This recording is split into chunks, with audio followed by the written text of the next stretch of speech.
Assalamualaikum warahmatullahi wabarakatuh. Selamat pagi, salam sejahtera buat kita semua. Pada kesempatan kali ini saya akan mempresentasikan judul makalah saya yang berjudul Korespondensi Bunyi Bahasa Daerah di Kabupaten Serang bagian Timur. Saya akan perkenalkan, saya Erniati dan teman saya Dendi Wijaya dalam penulisan makalah ini. Latar belakang, sebagaimana kita ketahui bahwa perlindungan bahasa daerah merupakan salah satu upaya pemerintah dalam upaya pelestarian bahasa daerah yang mengacu pada beberapa landasan hukum yang sudah ditetapkan. Yang pertama, Undang-Undang Dasar 45 Pasal 32, Undang-Undang Nomor 20 Tahun 2003, Undang-Undang Nomor 24 Tahun 2009, Peraturan Pemerintah Nomor 47 Tahun 2014 Pasal 6 dan 12, dan PP Mendagri Nomor 40 Tahun 2007. Kemudian pemetaan bahasa di Indonesia menurut Badan Bahasa tahun 2019 berjumlah 718 bahasa, sedangkan di Provinsi Maluku ada 61 bahasa daerah. Bahasa-bahasa daerah di Maluku mengalami kemunduran, terancam punah, dan bahkan ada yang sudah punah, terutama yang di Kabupaten Serang bagian timur. Nah, oleh karena itu perlu ada kajian tentang pelestarian bahasa daerah seperti penelitian bahasa, di dalamnya juga termasuk penelitian korespondensi bahasa daerah.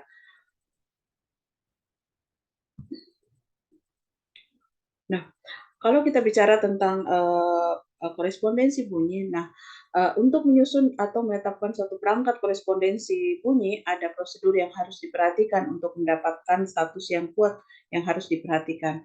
Nah, prosedur tersebut adalah rekurensi fonemis atau koakurensi dan analogi. Ini disebutkan oleh Musyairah Kerap dalam penelitian Musyairah tahun 2015. Reku Rekurensi fonemis adalah jika indikasi adanya perangkat korespondensi fonemis pada sepasang kata sudah tercatat, yang harus dilakukan adalah menemukan pasangan-pasangan yang mengandung perangkat korespondensi bunyi. Nah, yang kedua, okurensi adalah suatu perangkat korespondensi bunyi yang selalu diturunkan dari kata-kata yang mirip bentuk dan maknanya. Dengan adanya prinsip bentuk makna yang dapat terjadi bahwa bentuk-bentuk tertentu diabaikan sebagai bentuk-bentuk yang lain dalam bahasa kerabat juga. Yang ketiga, analogi adalah korespondensi fonemis mulai terjadi antar bahasa kerabat ketika muncul perubahan-perubahan bahasa.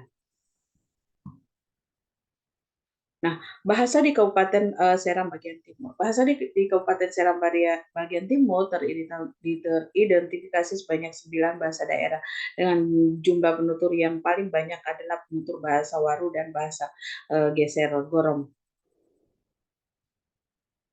Kemudian rumusan masalah dan tujuan dalam penelitian ini, yang pertama, rumusan masalahnya adalah bagaimana korespondensi antar bunyi bahasa-bahasa di Kabupaten Serang bagian Timur yang ada 9 yang setelah saya sebutkan tadi. Kemudian tujuan penelitian adalah untuk mendeskripsikan korespondensi antar bunyi bahasa di Kabupaten SPD, dan untuk tentu saja kita akan melihat kekerabatan berdasarkan deskripsi korespondensi antar bunyi 9 bahasa di Kabupaten SBB. Kemudian teori yang digunakan untuk menganalisis bentuk-bentuk korespondensi adalah ada dua aspek. Yang pertama itu aspek linguistik dan aspek geografi. Dari aspek linguistik, jika perubahan bunyi yang berupa korespondensi itu berada pada lingkungan linguistik tertentu. Dari aspek geografi, perubahan bunyi dikatakan berkorespondensi jika daerah sebarang leksem terjadi pada daerah pengamatan yang sama. Ini disebutkan oleh Mahsun pada tahun 1995 dalam buku Mahsun 1995 halaman 29. Nah, penelitian ini menitikberatkan pada objek perangkat korespondensi fonemis yang terdapat pada bahasa di Seram bagian timur, kemudian membandingkan dua bahasa tersebut yang memiliki perubahan fonemis yang teratur. Kemudian metode yang digunakan adalah metode deskriptif, sedangkan pendekatan digunakan dalam penelitian ini adalah pendekatan kuantitatif. Data yang digunakan dalam penelitian adalah 200 kosa kata pertama dari kosakata dasar Swades. Pengambilan data ini dianggap tidak menggambarkan korespondensi bunyi bahasa di Kabupaten Serang bagian timur secara penuh, namun korespondensi bunyi dalam bahasa-bahasa tersebut disajikan juga dalam bentuk presentase dan akan disusun peta korespondensi bunyi yang terdapat dalam 9 bahasa di Kabupaten Serang bagian timur. Data dikumpulkan melalui pusat data kosakata dasar Swades pemetaan bahasa daerah Provinsi Maluku tahun 2019, dan kuesioner ini merupakan kuesioner nasional yang digunakan oleh Badan Bahasa pada tahun 2005 sampai 2021 untuk melakukan pemetaan bahasa di Indonesia. Kemudian data tersebut dianalisis dengan tahapan. Yang pertama, mendaftar clause yang diduga memiliki nilai korespondensi. Yang kedua, membandingkan setiap fonem dan dikelompokkan dalam satu perangkat korespondensi. Yang ketiga, menyusun perangkat korespondensi, misalnya persamaan artikulator, cara berartikulasi, penyuaraan, atau posisi glotis, dan menentukan perubahan bunyi dalam perangkat korespondensi. Kemudian pembahasan. Setelah dianalisis beberapa kosakata yang ada dalam 200 kosakata itu, ditemukan bahwa sebanyak 20 macam pasangan fonem yang memiliki potensi korespondensi bunyi ke-20 pasangan fonem tersebut adalah seperti yang terlihat dalam PPT saya.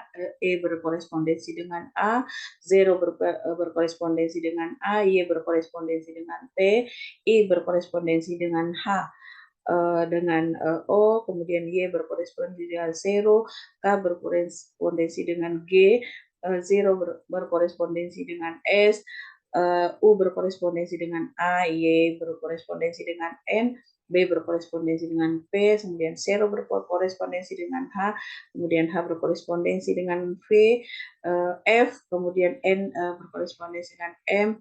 Nah, korespondensi ini muncul secara teratur. Makanya saya mengatakan penelitian ini bisa menyimpulkan bahwa dari semua dari sekian banyak kosakata yang berkoresponden itu muncul secara teratur, dan saya bisa memberikan pendapat bahwa sebanyak 20 macam pasangan fonem yang diidentifikasi oleh peneliti, dan ke-20 pasangan fonem ini berpotensi sebagai korespondensi bunyi di bahasa-bahasa di Kabupaten Serang bagian timur.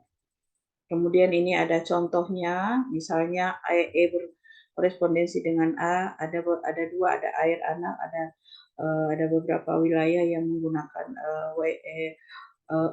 dan ada beberapa bahasa yang menggunakan A. Kemudian ini untuk kosakatanya air. Kemudian ananem itu anak, ditemukan E bervariasi dengan A dengan ananem itu di Bangol, kemudian ananam di Hotel. Begitupun dengan contoh-contoh selanjutnya diuraikan di sini. Ada akar ini ada tiga kali muncul pasangan korespondensinya, dan sehingga dipastikan bahwa gloss akar ini berkorespondensi dengan semua bahasa yang ada di Serang bagian timur.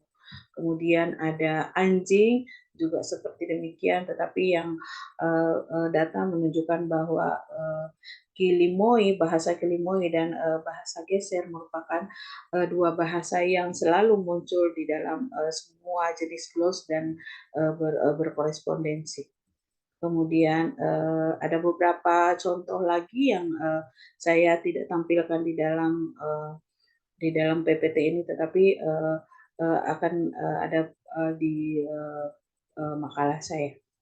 Ya, kemudian penutup, berdasarkan pembahasan di atas, menata kosakata bahasa daerah di Kabupaten Serang bagian timur, dari kosakata dasar Swades tersebut terdapat 20 macam pasangan fonem yang memiliki potensi korespondensi bunyi. Nah, kita bisa lihat yang telah saya sebutkan pada pembahasan tadi, ada 20 fonem yang bisa berkorespondensi antar bunyi. Nah, pasangan fonem tersebut yang muncul lebih dari satu kali dapat dipastikan merupakan bentuk korespondensi bunyi. Hal ini disebabkan oleh adanya keteraturan dalam pasangan-pasangan fonem tersebut serta terjadi berulang kali. Nah, walaupun ada beberapa pasangan korespondensi yang muncul hanya satu kali, peneliti meyakini bahwa pasangan tersebut masih ada kecenderungan muncul lebih dari sekali jika datanya mungkin pasti akan muncul. Sekian paparan saya pada kesempatan kali ini. Mungkin kita nanti akan melanjutkan dengan sesi diskusi. Terima kasih. Assalamualaikum warahmatullahi wabarakatuh. Salam sejahtera buat kita semua.